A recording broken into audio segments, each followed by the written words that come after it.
शुक्लाम्बरधरम् विष्णुम् शशिवर्णम् चतुर्भुजम् प्रसन्नवदनम् ध्यायेत् सर्वविघ्नोपशान्तये व्यासम् वसिष्ठनप्तारम् शक्तेः पौत्रमकल्मषम् पराशरात्मजम् वन्दे शुकतातम् तपोनिधिम् व्यासाय विष्णुरूपाय व्यासरूपाय विष्णवे नमो वै ब्रह्मनिधये वासिष्ठाय नमो नमः अविकाराय शुद्धाय नित्याय परमात्मने सदैकरूपरूपाय विष्णवे सर्वजिष्णवे यस्य स्मरणमात्रेण जन्म संसारबन्धनात् विमुच्यते नमस्तस्मै विष्णवे प्रभविष्णवे ॐ नमो विष्णवे प्रभविष्णवे श्रीवैशम्पायन उवाच श्रुत्वा धर्मानशेषेण पावनानि च सर्वशः युधिष्ठिरः शान्तनवम् पुनरेवाभ्यभाषत युधिष्ठिर उवाच किमेकम् दैवतम् लोके किम् वाप्येकम् परायणम् स्तुवन्तः कङ्कमर्चन्तः प्राप्नुयुर्मानवा शुभम् को धर्मः सर्वधर्माणाम् भवतः परमो मतः किम् जपन्मुच्यते जन्तुर्जन्म संसारबन्धनात् श्रीभीष्म उवाच जगत्प्रभुम् देवदेवमनन्तम् पुरुषोत्तमम् स्तुवन्नाम सहस्रेण पुरुषः सततोत्थितः तमेव चार्चयन्नित्यम् भक्त्या पुरुषमव्ययम् ध्यायम् स्तुवन् नमस्यम् च यजमानस्तमेव च अनादिनिधनम् विष्णुम् सर्वलोकमहेश्वरम् लोकाध्यक्षम् स्तुवन्नित्यम् सर्वदुःखातिगो भवेत् ब्रह्मण्यम् सर्वधर्मज्ञम् लोकानाम् कीर्तिवर्धनम् लोकनाथम् महद्भूतम् सर्वभूतभवोद्भवम् एष मे सर्वधर्माणाम् धर्मोऽधिकतमो मतः यद्भक्त्या पुण्डरीकाक्षम् स्तवैरच्चेन्नरः सदा परमम् यो महत्तेजः परमम् यो महत्तपः परमम् यो महद्ब्रह्म परमम् यः परायणम् पवित्राणाम् पवित्रम् यो मङ्गलानाम् च मङ्गलम् दैवतम् देवतानाम् च भूतानाम् यो व्ययपिता यतः सर्वाणि भूतानि भवन्त्यादियुगागमे यस्मिंश्च प्रलयम् यान्ति पुनरेव युगक्षये तस्य लोकप्रधानस्य जगन्नाथस्य भूपते विष्णोर्नाम सहस्रम् मे शृणु पापभयापहम् यानि नामानि गौणानि विख्यातानि महात्मनः ऋषिभिः परिगीतानि तानि वक्ष्यामि भूतये ऋषिर्नाम्नाम् सहस्रस्य वेदव्यासो महामुनिः छन्दोऽनुष्टुप् तथा देवो भगवान् देवकीसुतः अमृतांशुद्भवो बीजम् शक्तिर्देवकीनन्दनः त्रिसामाहृदयम् तस्य शान्त्यर्थे विनियुज्यते विष्णुम् जिष्णुम् महाविष्णुम् प्रभविष्णुम् महेश्वरम् अनेकरूपदैत्यान्तम् नमामि पुरुषोत्तमम् अस्य श्रीविष्णोर्दिव्यसहस्रनामस्तोत्रमहामन्त्रस्य श्रीवेदव्यासो भगवान् ऋषिः अनुष्टुप्छन्दः श्रीमहाविष्णुः परमात्मा श्रीमन्नारायणो देवता अमृतांशुद्भवो भानुरिति बीजम् देवकीनन्दन श्रेष्ठेति शक्तिः उद्भवः क्षोभणो देव इति परमो मन्त्रः शङ्खबृन्नन्दकी चक्रीति कीलकम्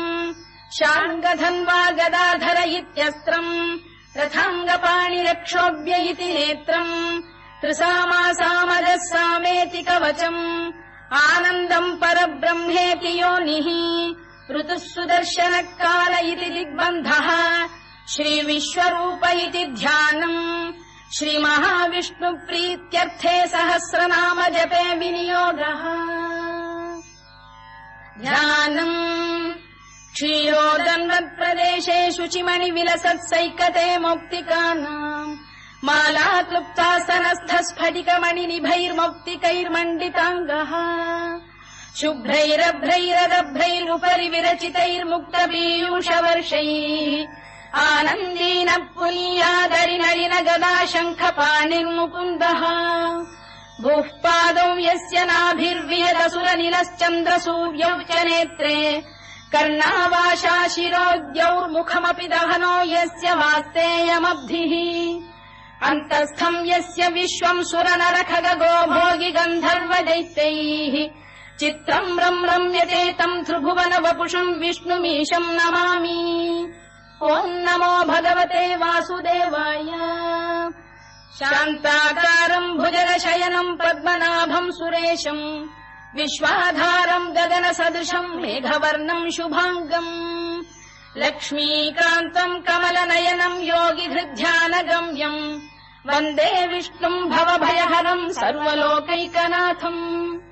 मेघश्यामम् पीतकौशेयवासम् श्रीवत्साङ्कम् कौस्तुभोद्भासिताङ्गम् पुण्योपेतम् पुण्डरीकायताक्षम् विष्णुम् वन्दे सर्वलोकैकनाथम् नमः समस्तभूतानामादिभूताय भूभृते अनेकरूपरूपाय विष्णवे प्रभविष्णवे सशङ्खचक्रम् सकिरीटकुण्डलम् सपीतवस्त्रम् सरसीरुभेक्षणम् सहारवक्षस्थलशोभिकौस्तुभम् नमामि विष्णुम् शिरसा चतुर्भुजम् छायायाम् पारिजातस्य हेमसिंहासनोपरि आसीनमम्बुदश्याममायताक्षमलङ्कृतम् चन्द्राननम् चतुर्बाहुम् श्रीवत्साङ्कितवक्षसम् रुक्मिणी सत्यभामाभ्याम् सहितम् कृष्णमाश्रये।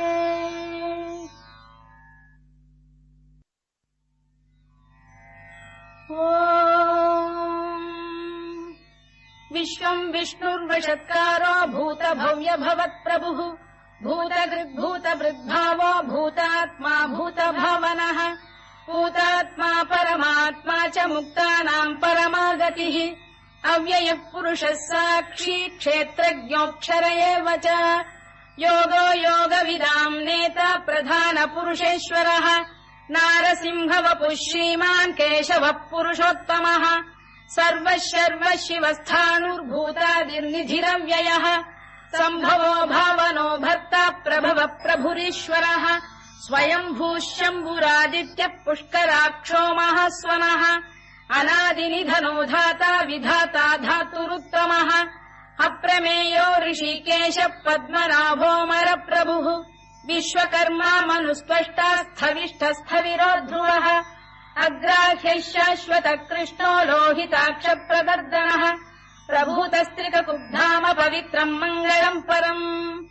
ईशानप्राणदप्राणो ज्येष्ठः श्रेष्ठः प्रजापतिः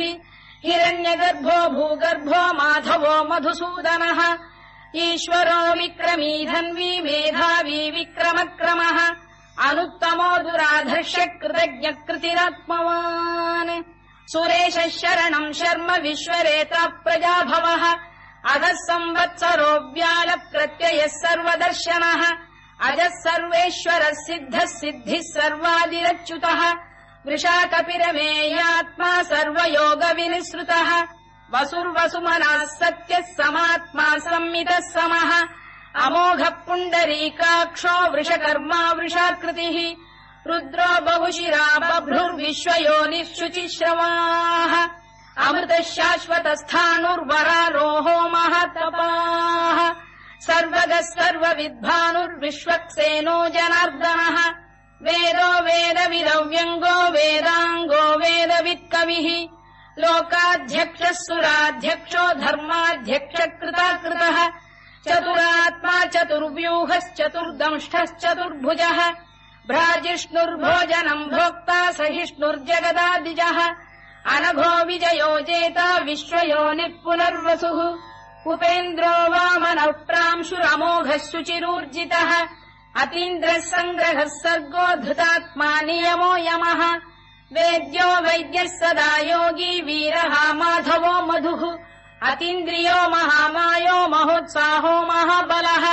महाबुद्धिर्महावीर्यो महाशक्तिर्महाद्युतिः अनिर्देश्य वपुः श्रीमान् अमे आत्मा महादृधृत् महेश्वासो महीभर्ता श्रीनिवासः सताङ्गतिः अनिरुद्धः सुरानन्दो गोविन्दो गोविदाम्पतिः मरीचिर्दमनो हंसः सुपर्णो भुजगोत्तमः हिरण्यनाभः सुतपाः पद्मनाभः प्रजापतिः अमृत्युः सर्वदृक्सिंहः सन्धाता सन्धिमान् स्थिरः अजो दुर्मर्षणः शास्ता विश्रुतात्मा सुरारिः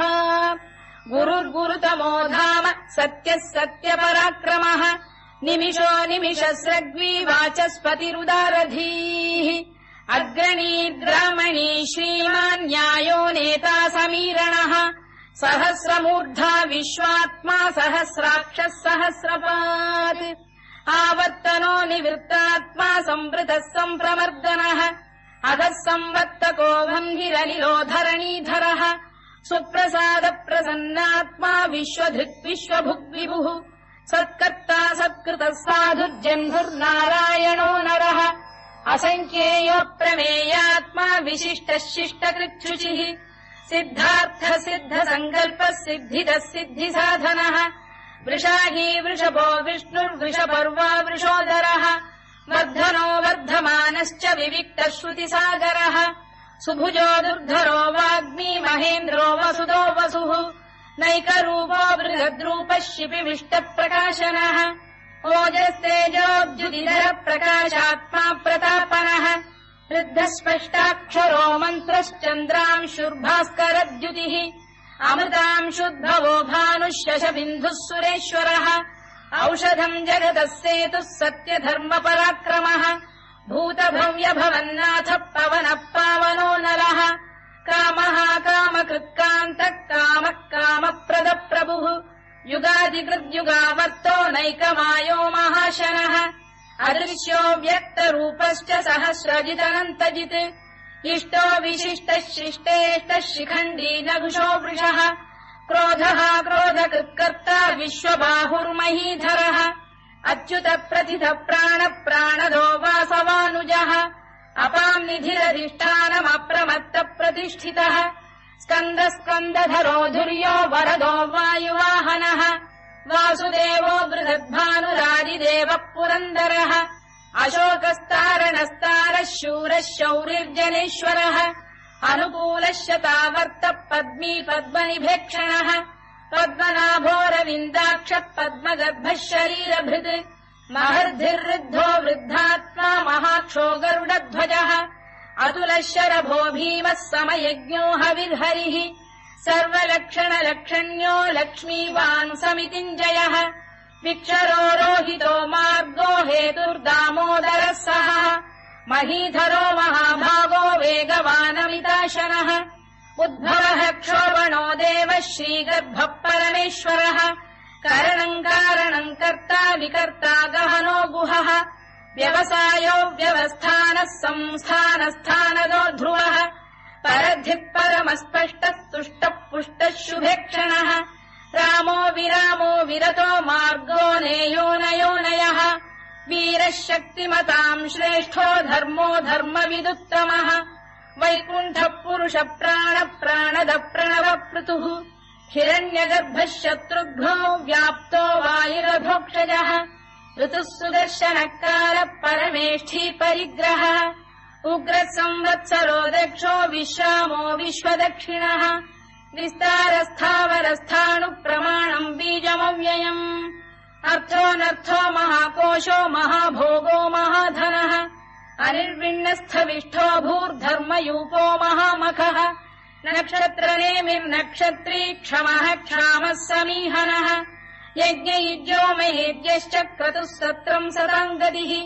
सर्वदर्शी विमुक्तात्मा सर्वज्ञो ज्ञानमुत्तमम् सुव्रतः सुमुखः सूक्ष्मः सुघोषः सुखरः सुहृद् मनोहरोजितक्रोधो वीरबाहुर्विदारणः स्वापनः स्ववशो व्यापी नैकात्मा नैककर्मकृत् वत्सरो वत्सलो वत्सी रत्नगर्भोधनेश्वरः धर्मकृद्धर्मकृद्धर्मी सरसक्षरमक्षरम् अविज्ञाता सहस्रांशुर्विधाता कृतलक्षणः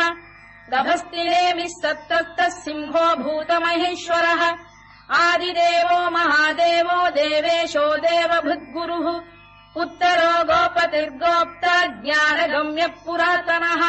शरीरभूतभृद्भोक्ता कपीन्द्रो भूरि दक्षिणः सोमपोऽमृतपः सोमः पुरुजिः पुरुसत्तमः विनयो जयः सत्यसन्धो दाशार्हः सात्वताम् पतिः जीवो विनयिता साक्षी मुकुन्दोमित विक्रमः अम्भोनिधिरनन्तात्मा महोदधिशयोऽन्तकः अजो महार्घ स्वाभाव्यो जितामित्र प्रमोदनः आनन्दो नन्दनो नन्दः सत्यधर्मात्रिविक्रमः महर्षि कपिलाचार्य कृतज्ञो मेदिनीपतिः त्रिपदस्त्रिदशाध्यक्षो महाशृङ्गकृतान्तकृत् महावराहो गोविन्दः सुषेणः कनकाङ्गनी गुह्यो गभीरो गहनो गुप्तश्चक्रगदाधरः वेधास्वाङ्गो जितकृष्णो दृढः सङ्कर्षणोच्युतः वरुणो वारुणो वृक्षः पुष्कराक्षो महामनाः भगवान् भगहानन्दी वनमाली हलायुधः आदित्यो ज्योतिरादित्यः सहिष्णुर्गतिसत्तमः सुधन्वाखण्ड परशुर्दारुणो द्रविणप्रदः दिवस्पृक् सर्वदृग्व्यासो वाचस्पतिरयो निजः त्रिसामासामगः साम निर्वाणम् भेषजम् भिषज सन्न्यासकृच्छमः शान्तो निष्ठा शान्तिपरायणम् शुभाङ्गः शान्तिदः स्रष्टा कुमुदः कुवलेशयः गोहितो गोपतिर्गोप्ता वृषभाक्षो वृषप्रियः अनिवर्ती निवृत्तात्मा संक्षेप्ता क्षेमकृच्छिवः श्रीवत्सवक्षः श्रीवासः श्रीपतिः श्रीमताम्बरः श्रीधः श्रीशः श्रीनिवासः श्रीनिधिः श्रीविभावनः श्रीधर श्रीकर श्रेयः श्रीमान् लोकत्रयाश्रयः स्वक्षस्वङ्गः शतानन्दो नन्दिर्ज्योतिर्गणेश्वरः विजितात्मा विधेयात्मा सत्कीर्तिश्छिन्न संशयः उदीर्णः सर्वतश्चक्षुरनीशः शाश्वतः स्थिरः भूषयो भूषणो भूतिर्विशोकः शोकनाशनः अर्चिष्मानर्चितः कुम्भो विशुद्धात्मा विशोधनः अनिरुद्धो प्रतिरथ प्रद्युम्नोमित विक्रमः कालनेमिनिहा वीरः शौरिः शूरजनेश्वरः त्रिलोकात्मा त्रिलोकेशः केशवः केशिहा हरिः कामदेवः कामपालः कामी कान्तकृतागमः अनिर्देश्य वपुर्विष्णुर्वीरोऽनन्तो धनञ्जयः ब्रह्मण्यो ब्रह्मकृद्ब्रह्मा ब्रह्म ब्रह्मविवर्धनः ब्रह्मविब्राह्मणो ब्रह्मी ब्रह्मज्ञो ब्राह्मणप्रियः महाक्रमो महाकर्मा महातेजा महोरगः महाक्रतुर्महायज्वा महायज्ञो महाहविः स्तव्यस्तव प्रियस्तोत्रम् स्तुतिस्तोतारणप्रियः पूर्णः पूरयिता पुण्यः पुण्यकीर्तिरनामयः मनोजवस्तीर्थकरो वसुरेता वसुप्रदः वसुप्रदो वासुदेवो वसुर्वसुमनाहविः सद्गतिः सत्कृतिः सत्ता सद्भूतिः सत्परायणः शूरसेनो यदुश्रेष्ठः सन्निवासः सुयामुनः भूतावासो वासुदेवः सर्वासु निलयो नलः दर्पः दर्पदो दृप्तो दुर्धरोऽथापराजितः विश्वमूर्तिर्महामूर्तिर्दीप्तमूर्तिरमूर्तिमान् अनेकमूर्तिरव्यक्तः शतमूर्तिः शताननः एकोनैकः सवक् किम् यत्तत्पदमनुत्तमम् लोकबन्धुर्लोकनाथो माधवो भक्तवत्सलः सुवर्णवर्णो हेमाङ्गो वराङ्गश्चन्दनाङ्गदी वीरः विषमः शून्यो घृता शीरचरश्चरः अमानी मानदो मान्यो लोकस्वामी त्रिलोकधृत् सुमेधा मेधजो धन्यः सत्यमेधाधराधरः तेजो वृषोद्युतिधरः सर्वशत्रभृताम्बरः प्रग्रहो निग्रहो व्यग्रो नैकशृङ्गो गदाग्रजः चतुर्मूर्तिश्चतुर्बाहुश्चतुर्व्यूहश्चतुर्गतिः चतुरात्मा चतुर्भावश्चतुर्वेदविदेकपात् समावर्तो निवृत्तात्मा दुर्जयो दुरतिक्रमः दुर्लभो दुर्गमो दुर्गो दुरावासो दुरारिः शुभाङ्गो लोकसारङ्गः सुतन्तु वर्धनः इन्द्रकर्मा महाकर्मा कृतकर्मा कृतागमः उद्भवः सुन्दरः सुन्दो रत्ननाभः सुलोचनः अर्को वाजसनः शृङ्गी जयन्तः सर्वविजयी सुवर्णबिन्दुरक्षोभ्यः सर्ववागीश्वरेश्वरः महाह्रदो महागर्तो महाभूतो महानिधिः कुमुदकुन्दरकुन्दः पर्जन्यः पावनो निलः अमृताशोऽमृतवपुः सर्वज्ञः सर्वतोमुखः सुलभः सुव्रतः सिद्धः शत्रुजिच्छत्रुतापनः न्यग्रोधोदुम्बरोश्चतश्चाणूरान्ध्रैषूदनः सहस्रार्चिः सप्तजिह्वः सप्तैधा सप्तवाहनः अमूर्तिरनघोचिन्त्यो भयगृद्भयनाशनः अणुबृहत्कृशस्थूलो गुणभिर्निर्गुणो महान् अधृतस्वधृतस्वास्य प्राग्वंशो वंशवर्धनः भारभृत्कथितो योगी योगीशः सर्वकामदः आश्रमश्रमणः क्षामः सुपर्णो वायुवाहनः धनुर्धरो धनुर्वेदो दण्डो दमयिता दमः अपराजितः सर्वसहो नियन्ता नियमो यमः सत्त्ववान् सात्विकः सत्यः सत्यधर्मपरायणः अभिप्रायः प्रियार्होः प्रियकृत्प्रीतिवर्धनः विहाय सगदिर्ज्योतिः सुरुचित्कुतभुक् विभुः रविर्विरोचनः सूर्यः सवितारविलोचनः अनन्तो हुतभुग्भोक्ता सुखदो नैकजोऽग्रजः अनिर्विण्णः सदामर्षी लोकाधिष्ठानमद्भुतः सनात्सनातनतमः कपिलः कपिरव्ययः स्वस्तिदः स्वस्तिकृत् स्वस्ति स्वस्तिभुक् स्वस्ति दक्षिणः अरौद्रः कुण्डली चक्री विक्रम्यूर्जितशासनः शब्दातिकः शब्दसः शिशिरः शर्वरीकरः अक्रूरपेशलो दक्षो दक्षिणः क्षमिणाम्बरः विद्वत्तमो वीतभयः पुण्यश्रवणकीर्तनः उत्तारणो दुष्कृतिः पुण्यो दुःस्वप्ननाशनः वीरः रक्षणः सन्तो जीवनः पर्यवस्थितः अनन्तरूपोऽनन्तः श्रीर्जितमन्युर्भयापहः चतुरश्रो गभीरात्मा विदिशो व्यादिशो दिशः अनाधिर्भूर्भुवो लक्ष्मी सुवीरो रुचिराङ्गदः जननो जनजन्मादिर्भीमो भीमपराक्रमः आधारनिलयो धाता पुष्पहास प्रजागरः ऊर्ध्वगः सत्पथाचार प्राणद प्रणवप्रणः प्रमाणम् प्राणनिलय प्राणभृत्प्राणजीवनः तत्त्वम् तत्त्वविदेकात्मा जन्म मृत्युजरातिगः भूर्भुवः स्वस्तरुस्तारः सविता प्रपितामहः यज्ञो यज्ञपतिर्यज्वा यज्ञाङ्गो यज्ञवाहनः यज्ञभृद्यज्ञकृद्यज्ञी यज्ञभुग्यज्ञसाधनः यज्ञान्तकृद्यज्ञगुह्यमन्नमन्नाद एव च आत्मयोनिः स्वयम् जातो वैखानः सामगायनः देवकीनन्दनः स्रष्टा क्षितीशः पापनाशनः